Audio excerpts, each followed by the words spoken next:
تعالی لا حول ولا قوة الا باللہ العلی العظیم.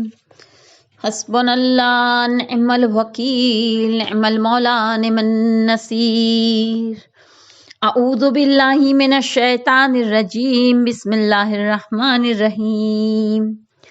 اللہم کل ولیک الحجت ابن الحسن صلواتک علیہ وعلی آبائہ فی ہذہ الساعۃ وفی کل ساعۃ ولیا وحافظا وقائدا وناصرا ودلیلا وعینا حتی تسکنہ ارضک طوعا وَتُمَتِّعُوا فِيهَا طَوِيلًا.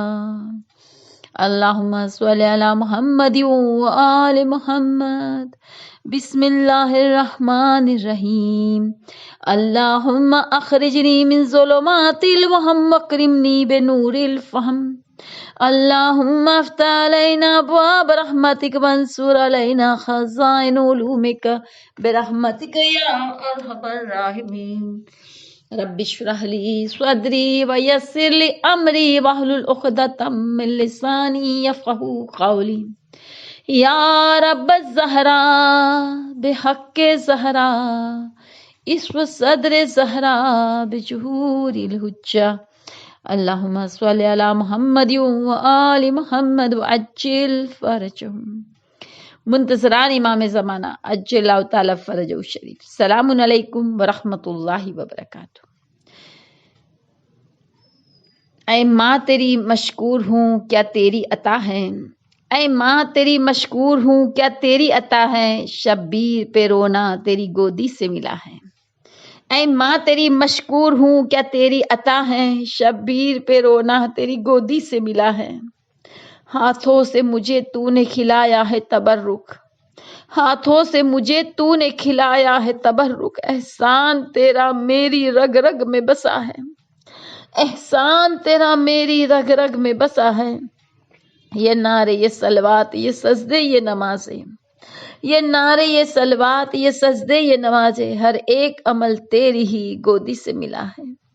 ہر ایک عمل تیری ہی گودی سے ملا ہے. اللہم صلی علی محمد وآل محمد وعجل فرجہم. سانس لیتی ہوں تو جنت کی ہوا آتی ہے.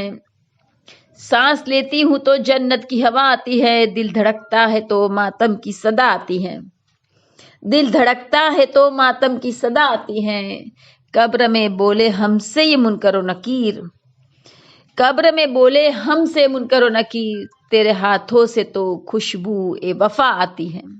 تیرے ہاتھوں سے تو خوشبو اے وفا آتی ہے. اللہم صلی علی محمد وآل محمد وعجل فرجہم. عزیزو، روزانہ کی طرح آج ہم تھوڑے سے جدید فقہی مسائل کے مسئلے دیکھیں گے. پہلے گجراتی میں، بعد میں اردو میں، اور ہماری مجلس انشاءاللہ اردو میں رہیں گی. دعا کرے پروردگار عالم ہماری اس چھوٹی سی کوشش کو قبولیت کا شرف بخش دے. سوال یہ پوچھا گیا ہے سیستانی صاحب کو اور انہوں نے یہ جواب دیے ہیں. مسئلہ نمبر 54. શું યહૂદીઓ અને ઈસાઈઓની જેમ શીખ પણ ગત આસમાની દિનોના પેરોકાર અર્થાત અહેલે કિતાબના હુકમમાં આવે છે? કેમ કે પહેલા આપણે જોયું હતું કે યહૂદીઓ અને ઈસાઈઓ જે અહેલે કિતાબ છે એ લોકોને પાક ગણવામાં આવ્યા છે. તો અહીંયા પૂછે છે કે શું યહૂદીઓ અને ઈસાઈઓની જેમ શીખ પણ ગત આસમાની દિનોના પેરોકાર અર્થાત અહેલે કિતાબના હુકમમાં આવે છે? આયતુલ્લાહ સિસ્તાની સાહેબે જવાબ આપ્યો છે કે શીખ અહેલે કિતાબમાં શામિલ નથી થતા. મસલા નંબર 55માં છે કે શું બૌદ્ધ પણ અહેલે કિતાબમાં ગણાય છે? જવાબ છે કે બૌદ્ધ પણ અહેલે કિતાબમાં નથી ગણાતા.